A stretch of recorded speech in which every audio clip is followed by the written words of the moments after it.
जय हिंद विद्यार्थियों। चलिए आज हम लोग चलते हैं घाते विश्वास की ओर। घाते विश्वास वर्णिका का यह दूसरा चैप्टर है। घाते विश्वास, इससे भी कम से कम 5 से 7 नंबर आ जाता है। इसके जीवनी से जो 7 कौड़ी होता जी है, इससे एक तो ऑब्जेक्टिव्स पूछने की हमेशा संभावना बनी रहती है। चलिए बिहार बोर्ड 10th में है ना, वर्णिका चल रहा है हम लोगों का। ये पहला लेक्चर ले रहे हैं घाते विश्वास चैप्टर का, जिसका लेखक कौन है? 7 कौड़ी होता जी। तो ये 7 कौड़ी होता एक प्रशासक, एक कथाकार के रूप में भी जाने जाते हैं। आगे देखिए, इसके बारे में आंतरिक जीवन और इनके पृष्ठभूमि के बारे में जाननी है हम लोगों को। पहले किसी भी कहानी को पढ़ने के लिए, कविताओं को पढ़ने के लिए उनको जो लिखा है उसके बारे में जानना आवश्यक होता है। वहां से क्वेश्चंस आता है। तो हम लोग जान रहे हैं आज किसके बारे में? 7 कौड़ी होता के बारे में चर्चा कर रहे हैं। ये इनका जन्म जो है 29 अक्टूबर 1929 ईस्वी को। 7 कौड़ी होता जी का जन्म कब हुआ है? 29 अक्टूबर 1929 ईस्वी को।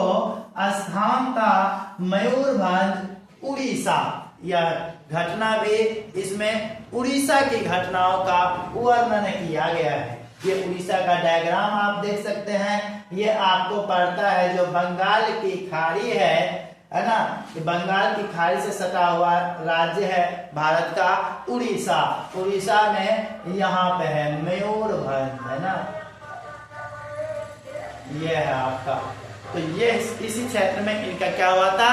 जन्म हुआ था। मयूरभंज उड़ीसा में इनका जन्म हुआ था, याद रखिएगा। समुद्र किनारा है ना, इधर तो बंगाल की खाड़ी हो गया, बगल में ही पड़ता है। 7 कौड़ी होता उड़िया साहित्य के एक प्रमुख कथाकार के रूप में जाना जाता है। याद रखिएगा, यहाँ पे उड़ीसा यह किस भाषा में लिखा गया था? उड़ीसा भाषा का यह कहानी है, ठीक ना। तो याद रखिएगा उड़िया भाषा में था। आगे बढ़ते हैं। प्रशासनिक यात्रा इनका हम लोग देखते हैं। प्रशासनिक यात्रा देखिएगा तो इसमें जो है ना, आपको ध्यान में क्या रखना है कि भारतीय रेल यातायात सेवा रेल समन्वय आयुक्त भुवनेश्वर में इन्होंने अपनी सेवाएं दी थी। साहित्य सृजन के साथ साथ उन्होंने एक उच्च पदस्थ अधिकारी के रूप में अपनी सेवाएं इन्होंने दी थी। प्रशासनिक क्षेत्र में उन्होंने अपना काम किया था, अपना जीवन का कुछ समय व्यतीत किया था। उड़ीसा सरकार में भी इनका नेतृत्व था, है ना। विशेष सचिव वाणिज्य एवं यातायात विभाग में यह सचिव के पद पर भी रहे। अध्यक्ष बने। उड़ीसा राज्य परिवहन निगम में अध्यक्ष के तौर पर इन्होंने काम किए। सत्यमेव जयते। चलिए आगे बढ़ते हैं। साहित्यिक के योगदान अब हम लोग देखेंगे। वो तो प्रशासनिक क्षेत्र में उन्होंने काम किए थे, है ना। अब साहित्य की दुनिया में इन्होंने 1 दर्जन से अधिक पुस्तकें इन्होंने प्रकाशित की। इनके 1 दर्जन से अधिक पुस्तकें जो ना प्रकाशित हो चुके हैं। इनके लेखन में उड़ीसा के मिट्टी और वहां के लोगों की धड़कन सुनाई देती है। कहाँ के? उड़ीसा में। देख सकते हैं ये उड़ीसा के कुछ डायग्राम दिए गए हैं यहाँ पे। उड़ीसा की मिट्टी और वहाँ के लोगों में उनकी धड़कन। वहाँ पे जो है ना, इसके बारे में बहुत ज्यादा लोग जानते थे, समझते थे, इसको बहुत अच्छा आगे मानते थे। उड़ीसा के दृष्टिकोण से बहुत फेमस हुए लोग। आगे लेखन शैली, गहरी आंतरिकता। इनके कथा साहित्य में उड़ीसा का जीवन गहरी आंतरिकता के साथ प्रकट हुई है। इन्होंने उड़ीसा के बारे में चर्चा किया, उड़ीसा की स्थितियों के बारे में बताया है कि उड़ीसा राज्य का क्या स्थिति है ना। उनकी यह चर्चा किया गया। इसमें जब पढ़िएगा तो किस तरह से वहां पे बाढ़ आती है, उस सारी बातों का चर्चा इन्होंने किया है। बहुत मजेदार कहानी, एकदम दर्दनाक टाइप का जो है ना, ये कहानियां आपको सुनने के लिए, समझने के लिए मिलेगा। चलिए आगे बढ़ते हैं।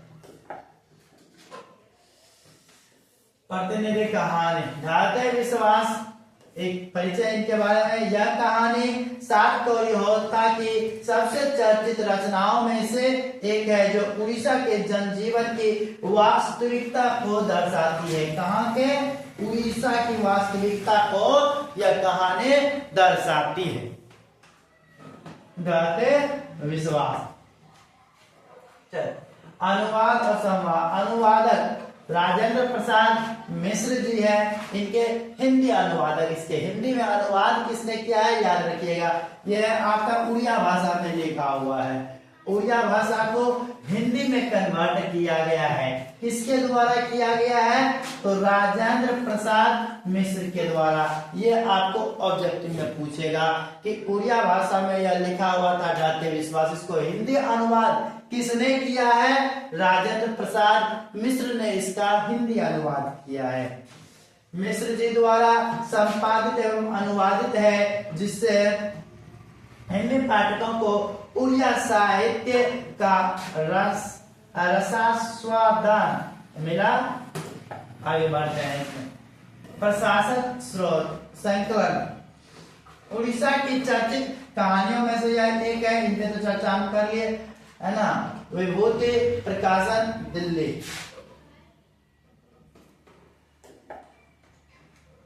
निष्कर्ष, अब इसमें हम लोग निष्कर्ष लास्ट में देख लेते हैं। यह क्या है? समन्वित व्यक्तित्व। सात कोरी होता रेल के प्रक्रियाओं से लेकर के मानवीय संवेदनाओं तक का सफर इसमें देखेंगे कि मानव के जीवन में किस तरह से उड़ीसा में एक बाढ़ आता है और उस बाढ़ में किस तरह से जीवन बह जाता है। इनके बारे में बहुत सारी बातें इसमें सीखने और समझने के लिए हम लोगों को मिलता है ना। रेल की पटरियों से लेकर के मानवीय संवेदनाओं तक का हम लोग क्या करेंगे?